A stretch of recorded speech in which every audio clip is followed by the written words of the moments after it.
মা ৯ মাস ধরে বহন করে, বাবা 25 বছর ধরে বহন করে, দুজনে কিন্তু সমান। তারপরও বলতে পারেন বাবা কেন পিছিয়ে?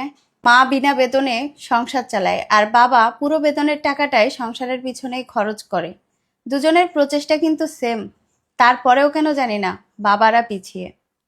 মা আপনার পছন্দ মতো খাবার রান্না করে আর বাবা আপনি যেটা চান সেটাই এনে দেয়। দুজনের ভালোবাসা কিন্তু একই, তারপরেও এই সমাজে মায়ের ভালোবাসাকে উচ্চতর দেখানো হয়। কেন জানি না বাবারা পিছিয়ে। ফোনে কথা বললে আগে মায়ের সাথে কথা বলেন, কষ্ট পেলে মা কাঁদে, আপনার যখন প্রয়োজন পড়ে তখন বাবার সাথে কথা বলেন।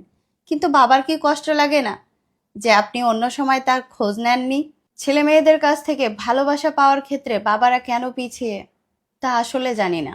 আলমারি ভরে যায় রঙিন শাড়ি আর বাচ্চাদের অনেক অনেক জামা কাপড় দিয়ে, কিন্তু বাবার জামা খুবই কম। নিজের প্রয়োজনের তোয়াক্কা না করে পরিবারের সবার প্রয়োজন মেটায়, তারপরেও কেন জানি না বাবারা অনেক পিছিয়ে। আলমারিতে মায়েদের অনেক স্বর্ণ গয়না থাকলেও বাবাদের কিন্তু একটা আংটিই থাকে, যেটা তাদের বিয়ের সময় শ্বশুরবাড়ি থেকে দেওয়া হয়। অনেক গয়নাগাটি নিয়েও মা কিন্তু অভিযোগ করতে পারে, বাবারা করে না। তারপরেও কেন জানি না বাবারা পিছিয়ে। বাবারা কঠোর পরিশ্রম করে পরিবারের যত্ন নেওয়ার জন্য, তারপর যখন স্বীকৃতি পাওয়ার কথা আসে কেন জানি না বাবারা পিছিয়ে যায়।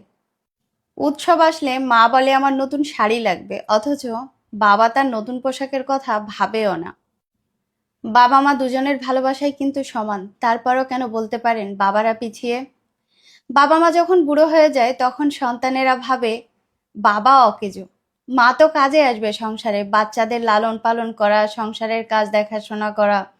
কেন বলুন তো বাবারা পিছিয়ে? বাবারা পিছিয়ে তার কারণ কি জানেন?